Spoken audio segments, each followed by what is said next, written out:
Senator Elizabeth Warren, how are you? I'm doing just great. And thanks for having me on your show. I appreciate it. Well, it's nice to have you in Wisconsin. You're making many stops. I know that a lot of your themes here are on reproductive health rights. You're then headed to Minnesota, where I know democracy is going to be a central theme. The fact of the matter is, this presidential election lends itself to many important themes because of the difference between President Trump and the former president, right? You hit that exactly right. I see this as an election that is entirely about contrast. And as you say, we can start with contrast on abortion. Donald Trump is out there bragging about how he's the one who actually got it done and got Roe versus Wade pitched out the window. And Republicans are saying, and that's not enough. They actually want to go further. They want a universal ban on abortion all across this country. They're coming after some forms of contraception. And they're also even coming after IVF. And remember, this isn't just talk. Right now in the House of Representatives, the majority of Republicans and the Speaker of the House of Representatives are co-sponsors on a bill that they call fetal personhood. And that would not only ban all forms of abortion, it would also cut out some forms of contraception and make IVF impossible. So understand this, on November 5th, what the Republicans want to do is come for abortion rights, not just in red states, they're coming for it everywhere. Wisconsin, Massachusetts, all across this country. By contrast, Joe Biden is out there using every tool he's got right now. Department of Defense has made sure that our active duty military have access to abortion services when they need them. Our Veterans Affairs Department under Joe Biden has made sure that veterans have access. The FDA has made sure that medication abortion is still available. And the Department of Justice is fighting one lawsuit after another against the extremists. What we really need, though, is Joe Biden back in the White House, a Democratic majority in the House and the Senate. And then we can settle this where it needs to be settled, and that is by voting nationwide to make Roe versus Wade law of the land. Can we talk for a moment about the attempts to sound like a moderate on this issue and on many others? You've certainly had former President Trump saying, well, he wants it to be state by state, but if some state bans go too far, he thinks he'll be able to do something about it. Similarly, he's been thinking out loud about what is the right number of weeks for a national abortion ban. You have Eric Hovde thinking out loud about the right number of weeks for an abortion ban in Wisconsin, all in this effort to sound moderate. And what do you want Wisconsin voters to know about that? You know, it's all a lie. And remember this, I mean, how many times do they have to fool us on this?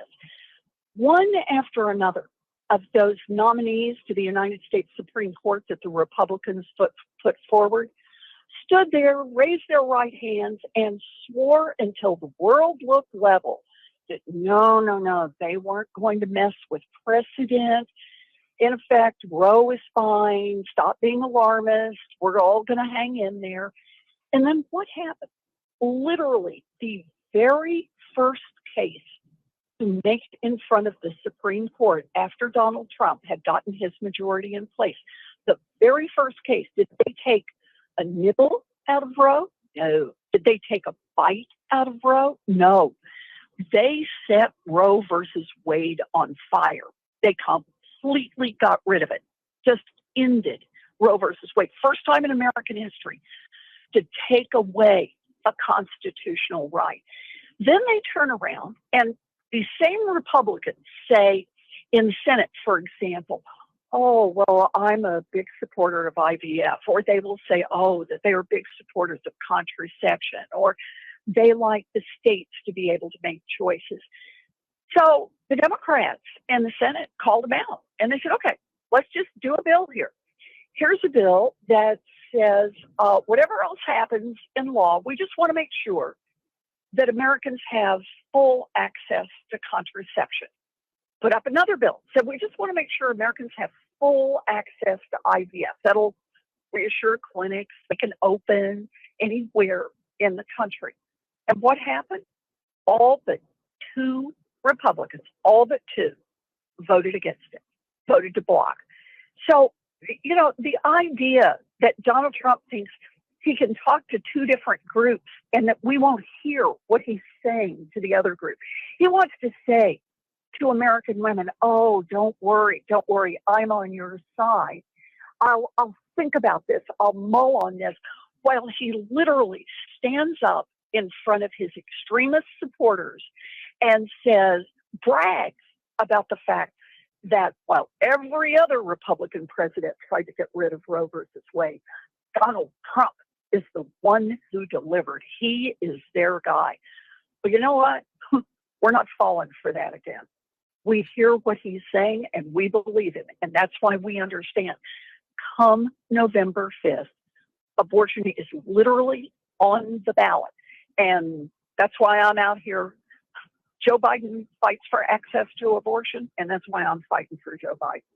Similarly, you have the former president, and you have folks like Congressman Derek Van Orden here in Western Wisconsin, talking a good game about things like nutrition programs. The Farm Bill, of course, is still very much up in the air. And I wonder your own feeling on, as they continue to weigh these nutrition programs and other elements in the Farm Bill, where they say they're not cutting something, but they're certainly not looking to keep up with the scope of a problem in the country. That's exactly right. And you've put your finger on it. They don't keep up with the scope of the problem. And in fact, just watch what the Republicans have done. The Republicans 2 years ago insisted that the only way they would raise the debt ceiling was if Democrats agreed to cut overall spending, defense and non-defense spending, by 1%, even though the population continues to grow, even though some costs grow. They said Democrats finally signed off because we wanted to keep the government open. I didn't like the deal. In fact, I didn't vote for the deal, but I understand the reason for it. So everybody agrees to the deal. And then what happens? The Republicans proposed just a few weeks ago, they want to increase the defense side of the budget by $55 billion. And then how do they want to make that work out? They want to take that money out of what they call non-defense spending, which is partly things like SNAP benefits. I mean, it puts the squeeze on the investment that Americans make in building a future, not just for some of us, but for all of us. I think that we're at this moment now really has been remarkable. The first, think about economic policy here. Donald Trump had exactly one economic legislative achievement, and that was a tax cut that delivered $2 trillion in tax cuts, mostly soaked up by millionaires, billionaires, and giant corporations.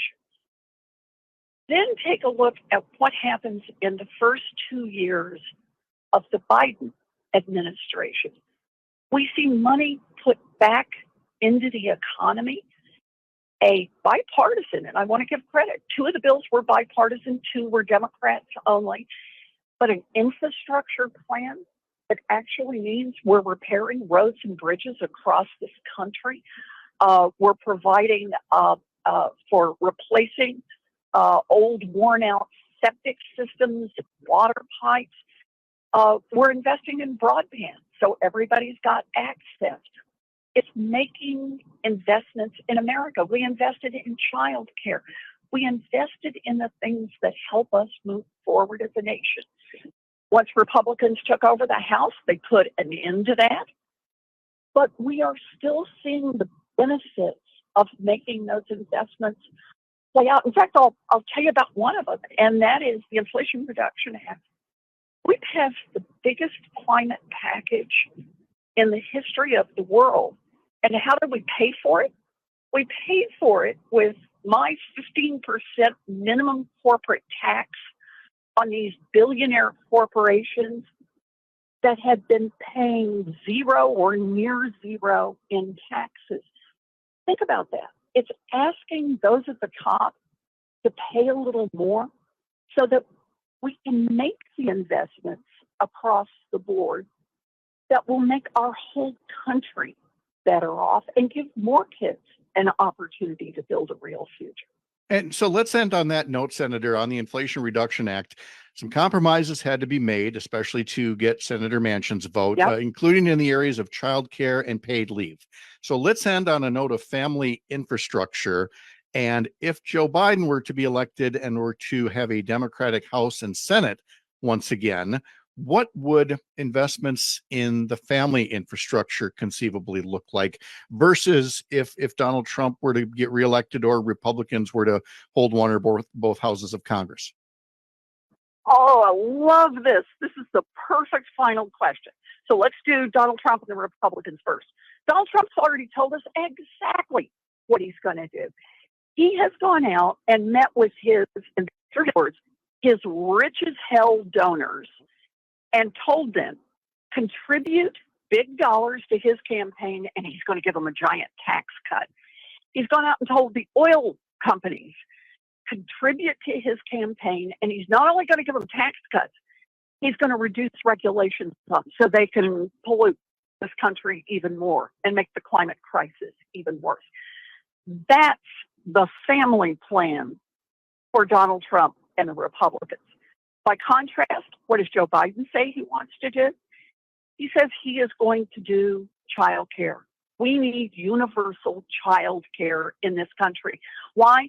So mamas and daddies can go to work, so our babies get their best start in life, and so that our child care workers are paid a living wage commensurate with the responsibility of the work they do. You know what else we're going to do? We're going to invest in housing so that people across this country, we need to build up the housing supply. And that's true in urban areas. It's true in rural areas. It's true for first-time home buyers and people who want to live in apartments and seniors who need different arrangements for their living and people with disabilities. We need more on the housing front. We're going to reduce the cost of healthcare even more. Joe Biden has started with negotiations with the drug companies, and we're going to keep it up. And we're going to make sure that Social Security is stable and available for all of our seniors, something that you can count on and your kids can count on and your grandkids can count on. You know, we know what we want to do. And here's the best part. We also know how we're going to pay for it. We're going to pay for it by raising taxes on the billionaires, by raising taxes on the billionaire corporations, and making this a stronger America for everyone. I love this. You know, I'm out here fighting because I don't want to see Donald Trump in the White House. I don't want to see Republicans in control of the Senate and the House. But I'm also fighting for the America that I know we can build together. And I'm just excited by that possibility. Massachusetts Senator Elizabeth Warren joining us from the highways and byways across western Wisconsin. Senator, safe travels. Nice to have you here in the Midwest and for spending some time with us today. Oh, thank you for having me. It's great to be here. I love being in this fight. I have to say, she said fighter, and I love being in this fight so many times as we were wrapping up the interview. I did, Greg, half expect instead to hear, oh, Pat, I'm just joshing with you. It's Kate McKinnon from Saturday Night Live. I'm a fighter. I'm in the fight. Nice. There's a reason these comedic taglines come into play. That comedians can be so perceptive. They pick up on any little thing, which, by the way, in looking for her saying that, I did catch a Saturday Night Live skit with Kate McKinnon playing Elizabeth Warren.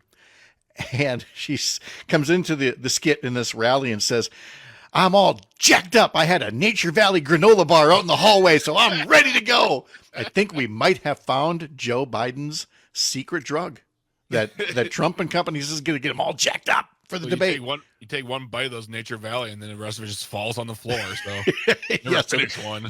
They pack a lot of sugar into that first one. That's right. Oh, yeah. We will be covering the debate here across Civic Media radio stations starting at 7:30 tomorrow evening. Today's history lesson is coming up next. You're up north.